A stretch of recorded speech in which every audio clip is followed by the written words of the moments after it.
Thank you, everyone, for tuning in today's Big League Dreaming podcast. I have a very special guest. If you like collecting baseball cards or really any kind of cards, you'll enjoy this one coming up next on Big League Dreaming. Oh yeah, I was Big League Dreaming. I was Big League Dreaming. As long as I live, always, I'm Big League Dreaming. I never got to bat in the major leagues. I'd have liked to have that chance, just once. To stare down a big league pitcher. Make him think you know something he doesn't. Chance to squint at a sky so blue that it hurts your eyes just to look at. To feel the tingle in your arm as you connect with the ball. To run the bases, stretch a double into a triple, and flop face first. Wrap your arms around the bag. That's my wish, Rick and Silla. Yeah, so our special guest today is none other than Burke McKinney. Coach McKinney, assistant high school baseball coach at Cuthbert Center High School, which is in Waxhaw, North Carolina, right down the road from me. But he's probably more known as, I guess, the Charlotte card guy. So thanks for hopping on and chatting with us today, Burke. Zach, that's great, man. And that's a very kind intro from you, to be quite honest. When you get recognized for things that are your hobbies and you enjoy and things you get to do, being around mentoring a few kids, I'll take that any day over the business title, right? Know what I'm saying? That's right. Fantastic. Well, Burke, I think you know a little bit about this show already from talking to Zach. And we appreciate you being on the show. This is a show about fulfilling your dreams, taking it to the next level. And, you know, it's a dad and his 3 sons talking about baseball, reliving memories, and talking to people that also had big league dreams. I guess let's start with you. Where did you grow up, and what were some of your early baseball memories before we get into all the cards and then we get into your coaching and all that stuff? Yeah, but the cards come quick, man. You know what I mean? But no, I grew up in a little small place in Southern Virginia, actually. You probably can't tell from the accent. It was South Boston, Virginia. We've only had one big leaguer from the area, but lots of minor league guys, but just a small tobacco farm in town. Was there until I hit 17, even on the tobacco farm that's still there. The family still has it. Left, went to undergrad, got an opportunity to play a little college baseball after that. Kind of shifted around once that was taking place and got to coach some at the D1 level and played some independent pro. I was never an affiliated guy, but you know, in my opinion, if you got paid pennies to go play something you love as a kiddo and got to jump around for the summer, that was pretty special, and got to do that for a while. Did that for 3 years. Then finished up my time at East Tennessee State and a grad degree. Went to El Paso, Texas after that. You know, a little country guy from Virginia that had never traveled more than about an hour. So took a big jaunt and lived out there for almost 4 years in the minor league world. Both worked in the minor league affiliate, which were the Brewers and the Diamondbacks, and then scouted as a little bird dog guy for Seattle for a while. So Zach, when you said that, that kind of made me laugh that that's who you followed. I just don't know why you didn't like Griffey on the Reds. We would have been better off if you'd have said that. Then shifted into the college athletic world for a while. Did that, shifted over to Marshall University, which was a long way from El Paso. But to be quite honest, every little trip I took and chased as a young guy, and that was before I got into the corporate world, it all kind of had a little bit of a story of why, right? It was kind of cool. So, you know, I was never the guy that got recruited very far, but just, you know, knew how to stick my head in a good situation, work really hard, make the best of it I could, never become the superstar, but still put up pretty good results of playing some independent stuff.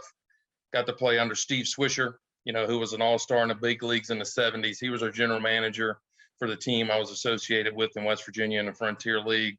You know, then going to El Paso, they were the group that started all of minor league promotions. If most people don't realize that, they actually did, and this before my time, were the first group ever to hire Teddy G. Obviously, the great chicken, right? The famous chicken. He came out and they started the forums for minor league baseball on how to do it. So just special learning. And then shifting to Marshall University, everybody knows the tragedy of what happened there, and being able to understand, you know, athletics can take a little different approach at times and what it can mean to your life, what the people around you could go. And honestly, giving me the push at that point to say, hey, man, you can do a little more than athletics. Take a run at it and see what can happen. So, you know, jumped after that into corporate. You know, they made fun of my Body Armor logos in the back, but it's booming, brand. Worked for Coca-Cola for 15 years, jumped into the ownership group with Body Armor. Big purchase, you know, almost 2 years ago at this point, not quite. And now I'm back in a Coca-Cola family. So, and get to do the cards all along the way. See, I left all that out because you asked me not to bring it up yet. Well, you're doing a great job. I love thanks for your extensive background. And we do know a little bit about sports kind of taking a back seat. We're recording this podcast on the day of the big Bengals Bills football game, right? Oh, And I think yeah. the whole country can relate to what happened the last game for that. So as we get into some of the questions for you, I guess the one thing that I want to get right away is like where along your baseball process, whether it was in high school, college, independent pro ball, where did you kind of like go, all right, I think I've plateaued, I'm not going to make it to the MLB? When did that moment hit you? Well, that was probably third year in college. But I was one of those guys that bloomed really late, and at that time I was coming through school in the mid 90s where not everybody in the world was throwing 95 miles an hour. So even playing at a small school, I had a lot of scouts talking to me at that point, but I was that 85 to about 88, 89 guy, got hurt. And, I still thought that the Pirates were going to draft me and it didn't happen. Shifted back, obviously went back to my senior year, did okay. My numbers were fantastic, but still small school, but I could never quite get the velocity where I knew we needed to go. And just, took my run at the independent stuff and just had as much fun as I could.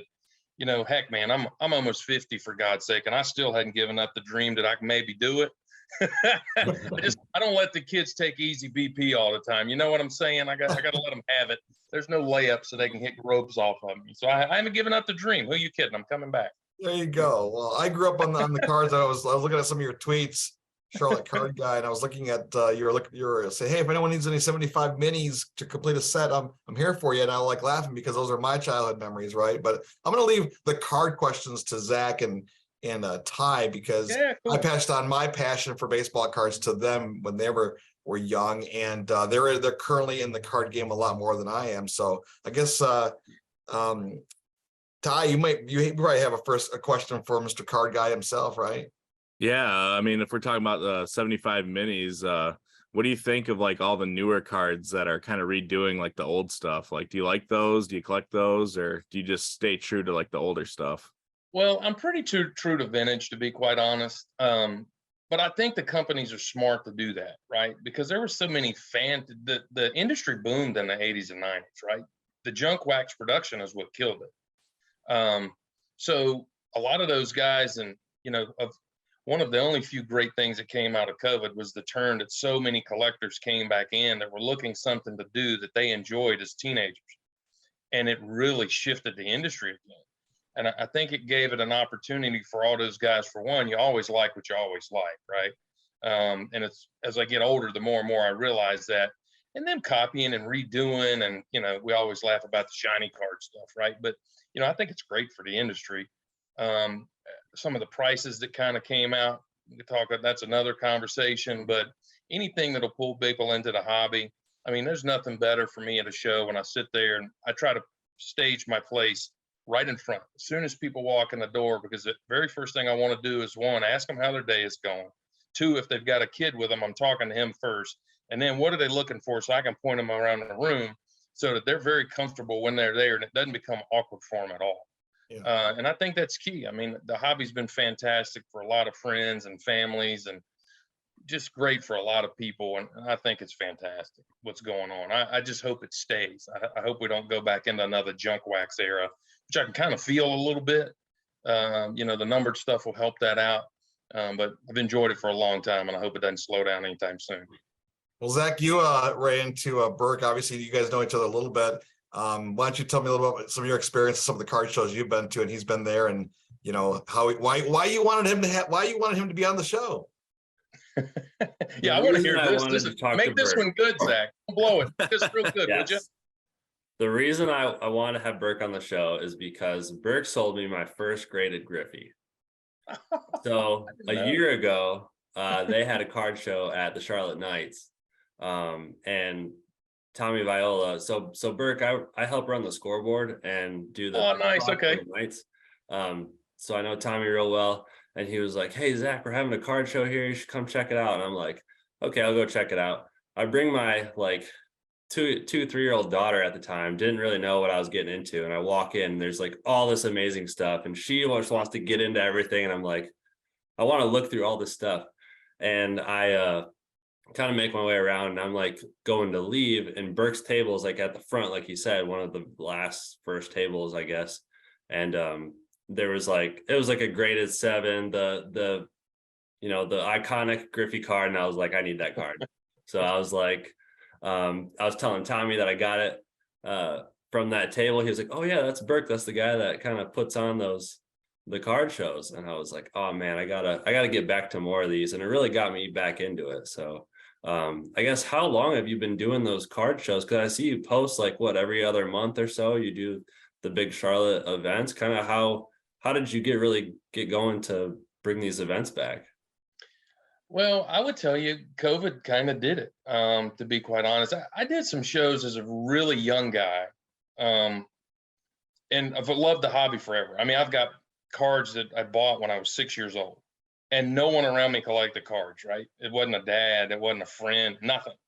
I'd walk into the little gas station. I think I was the only kid they'd save them for, and take a few home. So I've done it forever, and it was just, I've always had a passion for it, and I've always really enjoyed it. Obviously, no different than you guys. Everyone cycles through kind of that separate economic time where you can and can't afford certain things. And the hobby's got a place for all of that, to be quite honest. You don't have to buy expensive stuff. You can enjoy the cheaper stuff too. And, as I'm getting a little older, needless to say, I don't want to be in the corporate world forever. I really enjoy what I do and still have a nice little run ahead. But also, hey, if I could put something together that then when I do hang it up, that I could still do, keep my mind rolling. And I am interested in expanding it as well.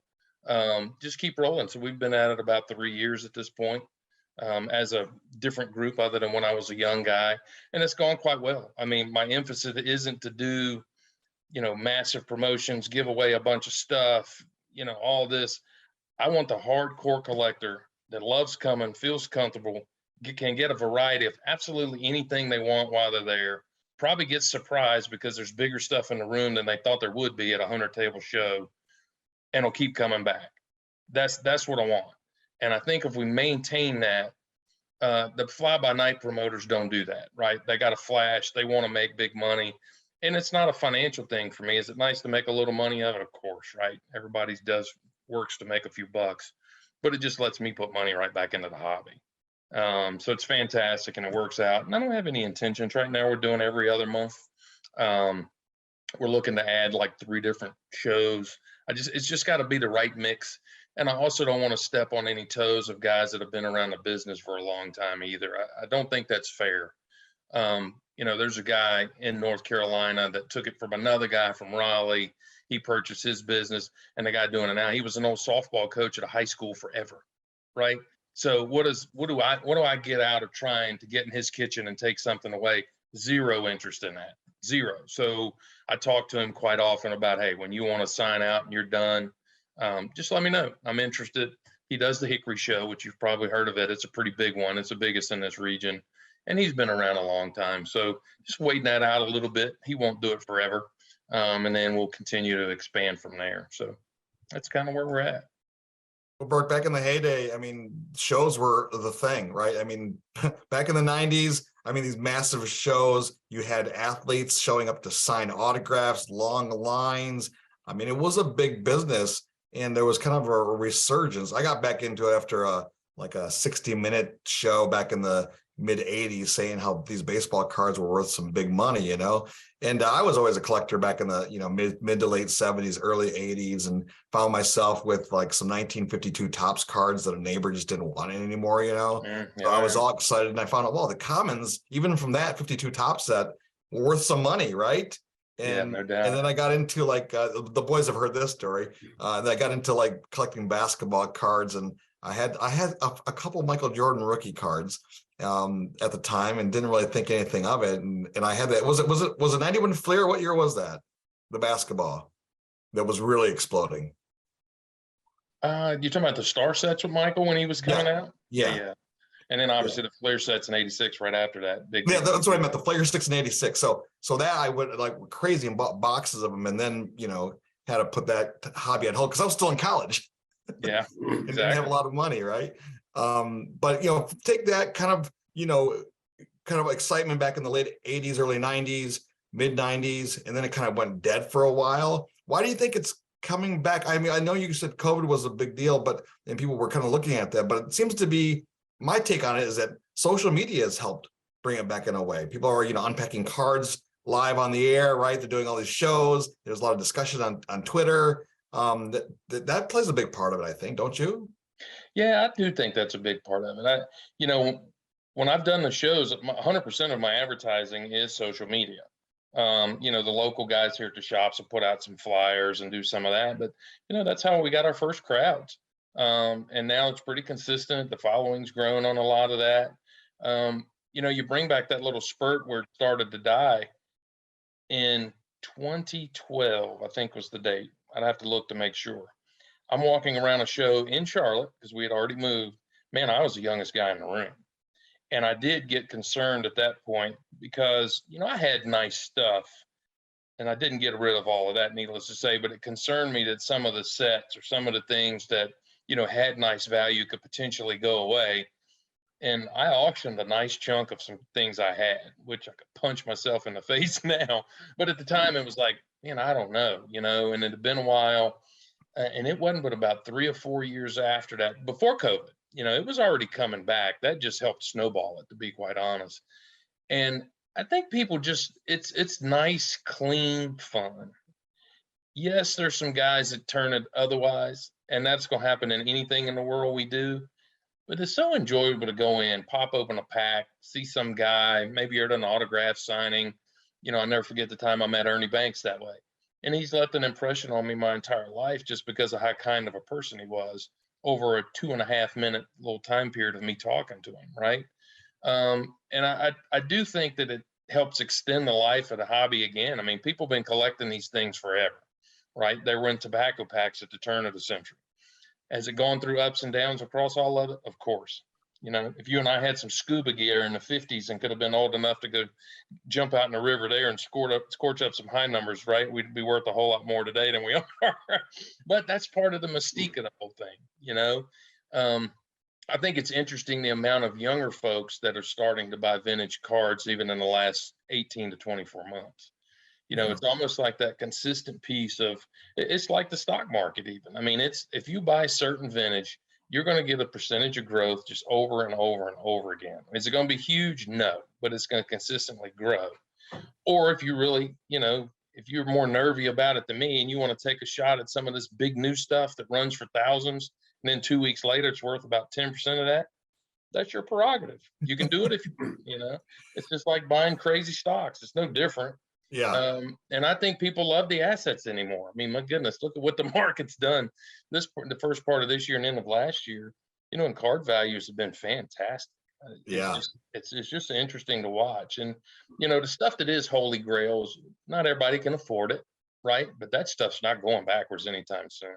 Yeah. I mean, the price of Cobbs and Ruths and my goodness, and they're not slowing down anytime soon. I just got a deal and I showed the boys before you dropped on. I just picked up a T206 redback Cobb. It's a polar bear back, you know, and a guy and I had made a deal on some raw stuff that he owned from his family 2.5 months ago.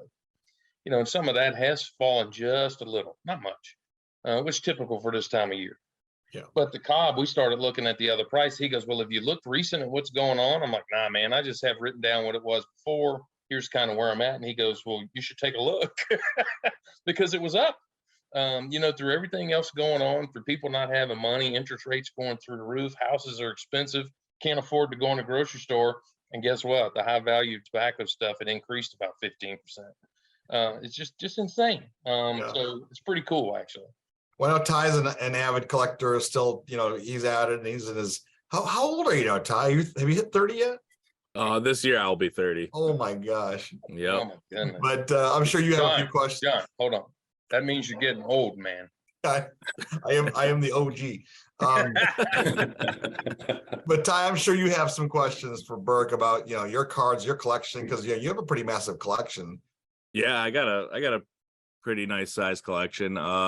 Something that comes to mind is like one of my favorite times opening cards, like dad would always take us three guys to the store, and anytime we had to get like mom a couple things from the store, we'd always run over to the cards like, oh, let's get some packs, let's get some packs. And the ones we'd always go for were like the 99-cent packs, because we'd say, all right, there's no way he could say no if we're getting the cheapest packs, right?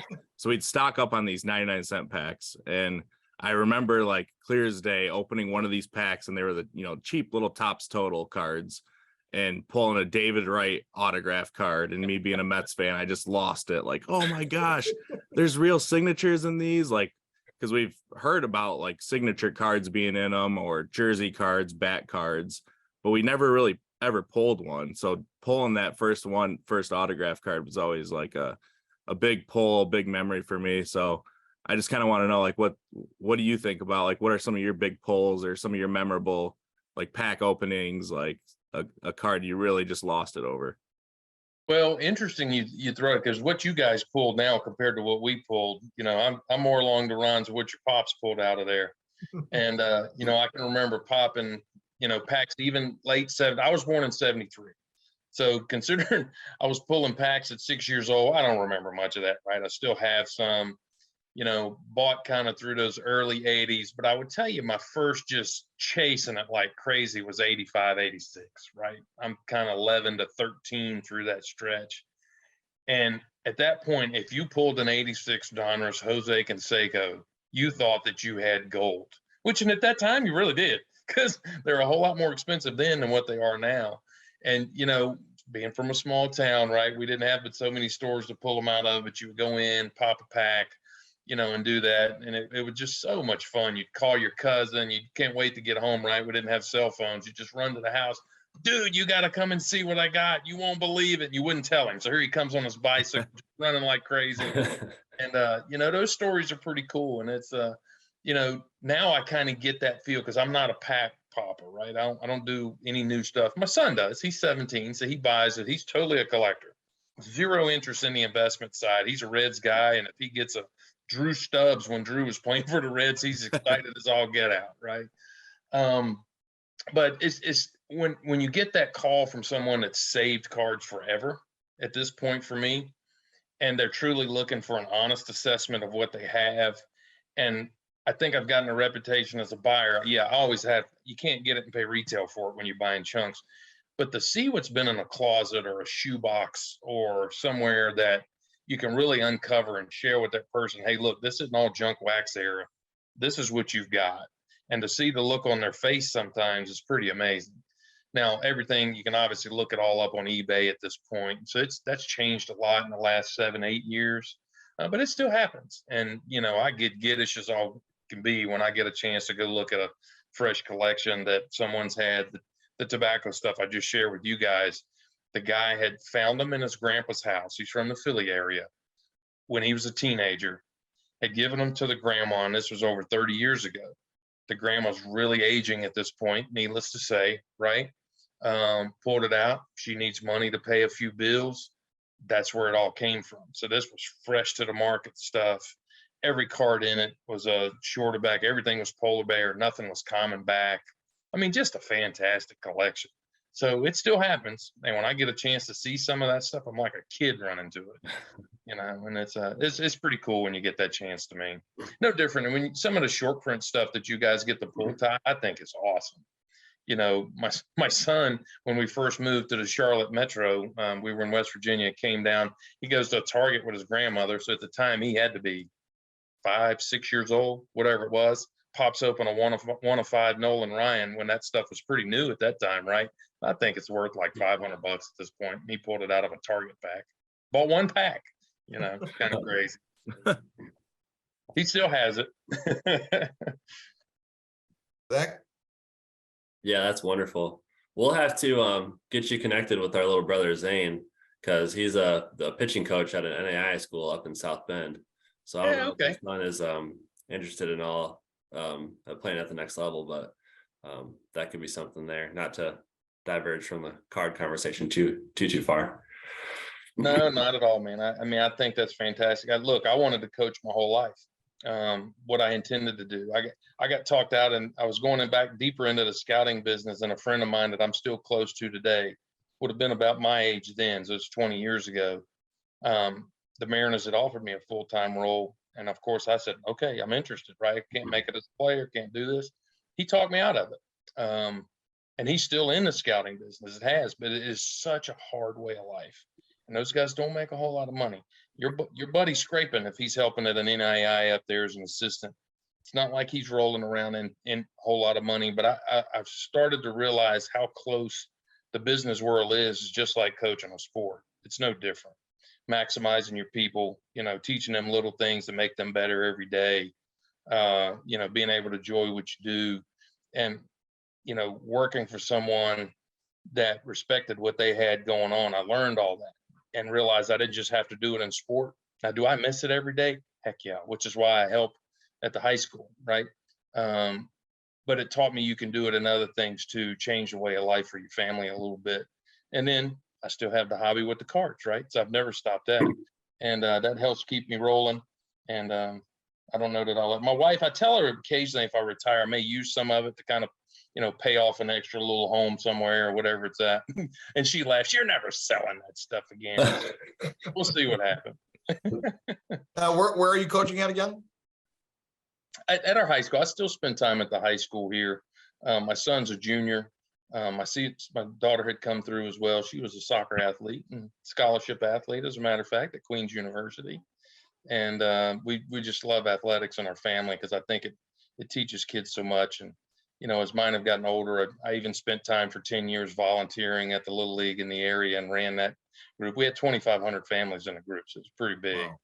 Wow. So transition from that into the high school stuff, and occasionally help with some of the local college stuff too, but not quite as much. I don't have time between work and running the shows and the volunteer time, so I enjoy it.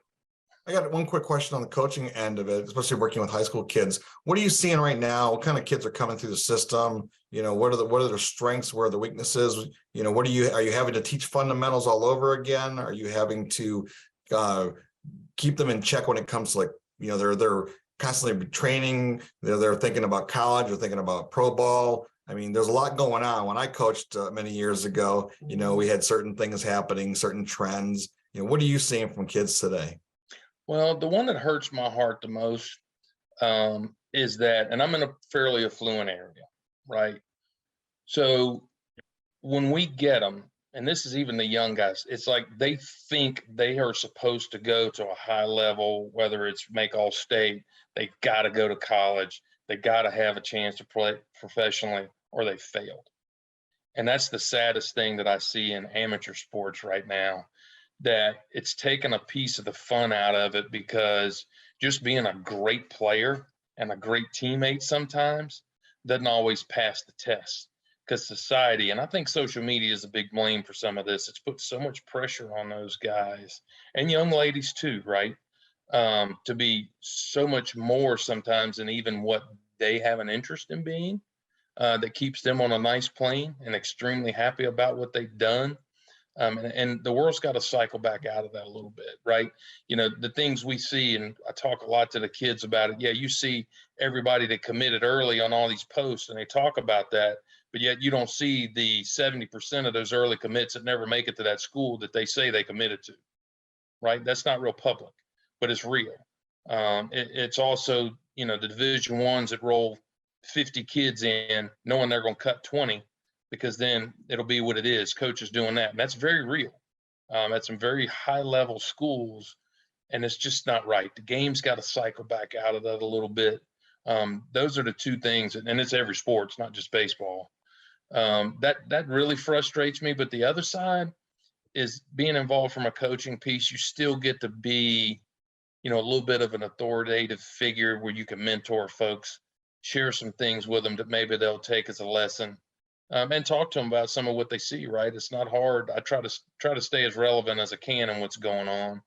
That, look, you don't have to be everybody else. You just need to be happy with who you are and where you're trying to go. And if you can pull that off, then you're going to win in life, right? The rest of that stuff, man, don't try to please yourself by pleasing everybody else in the world. You got to make yourself happy. Yeah, good point. Yeah.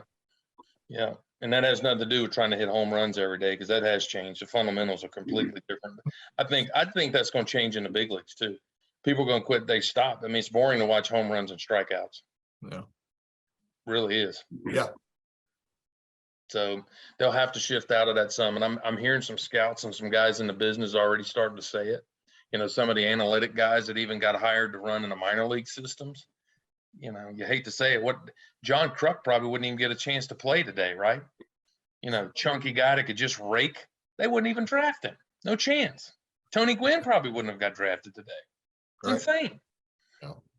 So, Anything you want to ask? Shifting back to the baseball cards, I want to know, like, what all do you know about the whole grading process? Like, what kind of process is that? I mean, I have a few cards that I don't know if I want to get them graded. Is it worth it? Like how does all that work?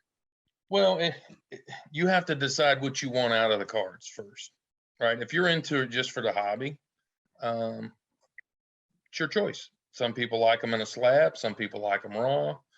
I would tell you certain things are worth just as much raw at this point as they are graded. Actually, the shiny stuff's a little different than that, right? But especially the vintage stuff. But I also think if it's an investment side, you have to spend some time learning a little bit about it and being kind of real with yourself of kind of what condition you have, which company you'd like to use in order to maximize that. You know, and my Grail items are all graded. I have a lot of older sets. I don't typically grade a lot of those because I still like grabbing the, you know, let's just say I walk in, grab my 54 set and I just flip through and take a look. It doesn't look as cool to me all graded. Yeah. I like it sitting there raw.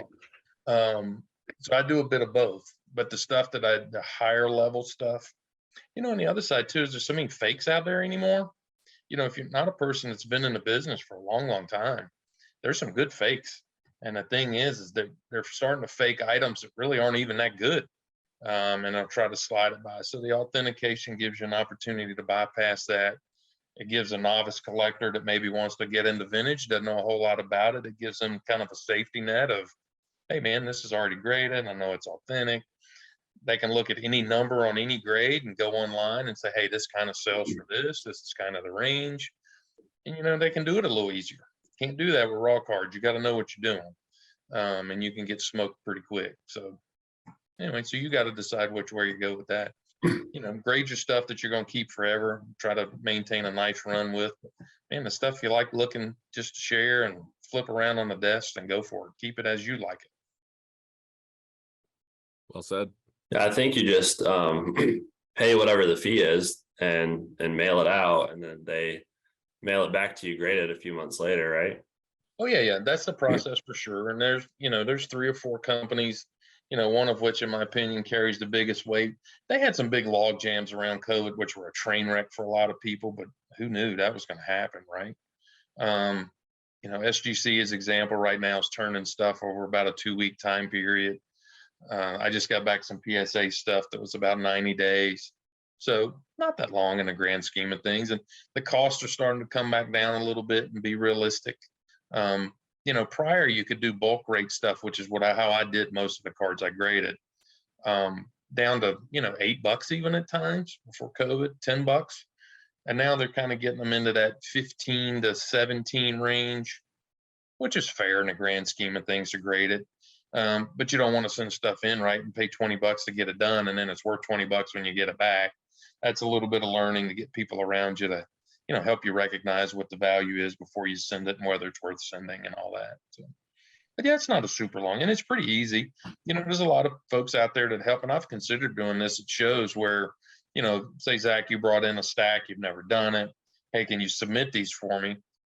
Be happy to do it, but it's also pretty easy. You know, if you just go on, you kind of fill out what the cards are and pack it up right and send it. It's a pretty harmless process. Folks, if you're just joining us, so we were talking to Burke McKinney, better known as the Charlotte Card Guy. You can find him at CLT Card Guy. What are you on Twitter?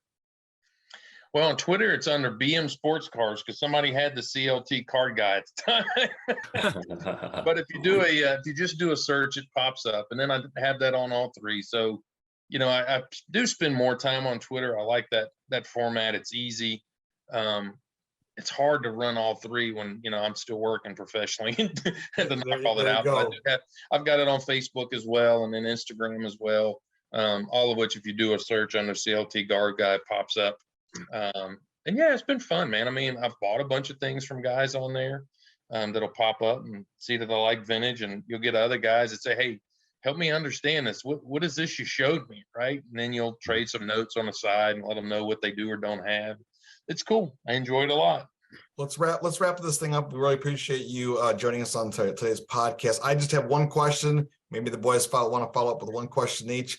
My question, and of course, this is like not real advice, but I guess you take it for what it is. I'm curious, if let's say I have a little extra money and I want to make a solid investment today, what would that investment be when it comes to sports cards? Well, I started that a long time ago, and I think especially from a vintage perspective, right? Right. Well, it's always good to invest in shorter print rookies, even the new stuff. But I've always put a lot of money into just standard rookies, high grade, and anything Mickey Mantle. I always felt like that if anything ever went sideways, the last place that's going to stop liking the game is New York. And that if I had to kind of shift it out and share cards there, and they were the grails, right? Everybody wanted Mantle.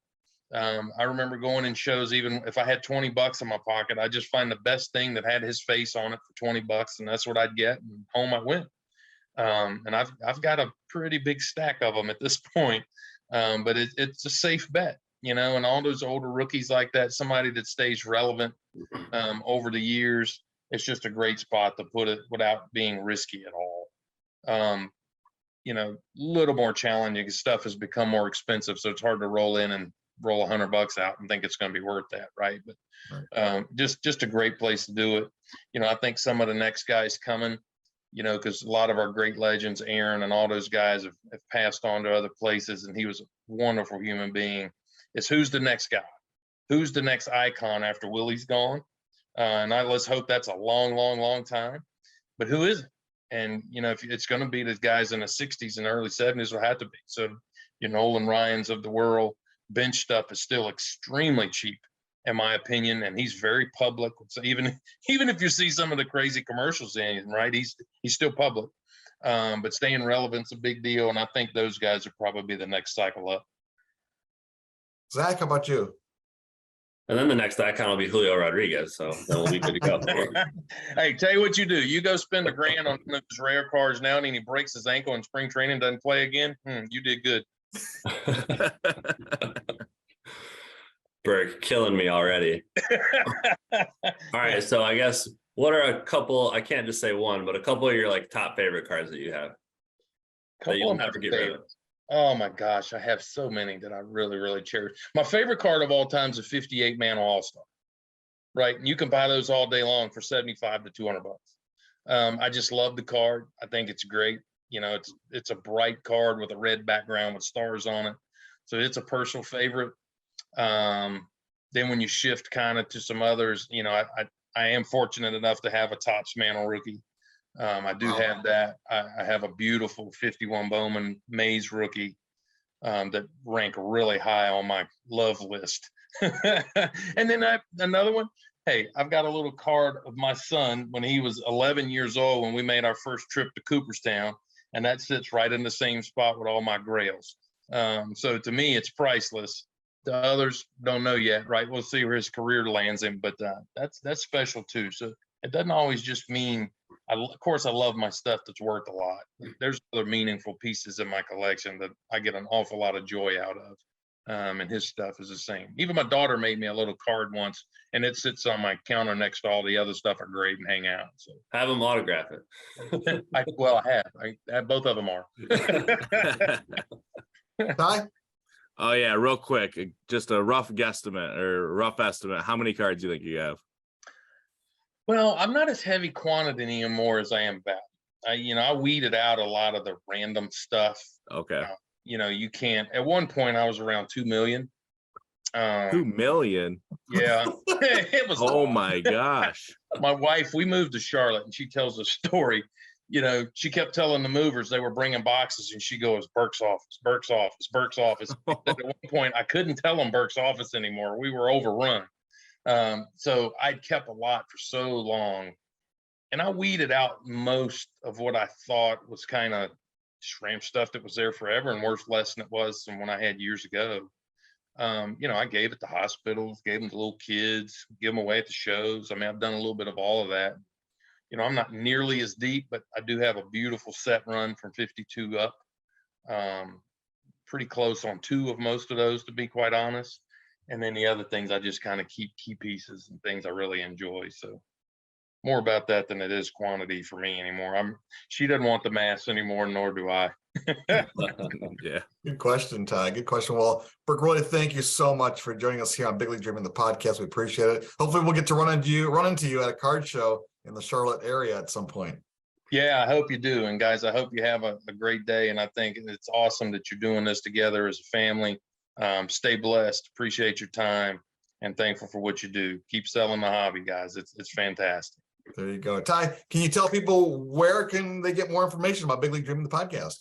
Yeah, you can follow us on TikTok at Big League Dreaming. You can follow us on Twitter at BLD Pod. That's at BLD POD. Shoot us an email, bigleaguedreaming@gmail, and we're on all the podcast platforms, Spotify, Apple Podcasts, anywhere you listen to your podcast, we're there. So we'd love to hear from you.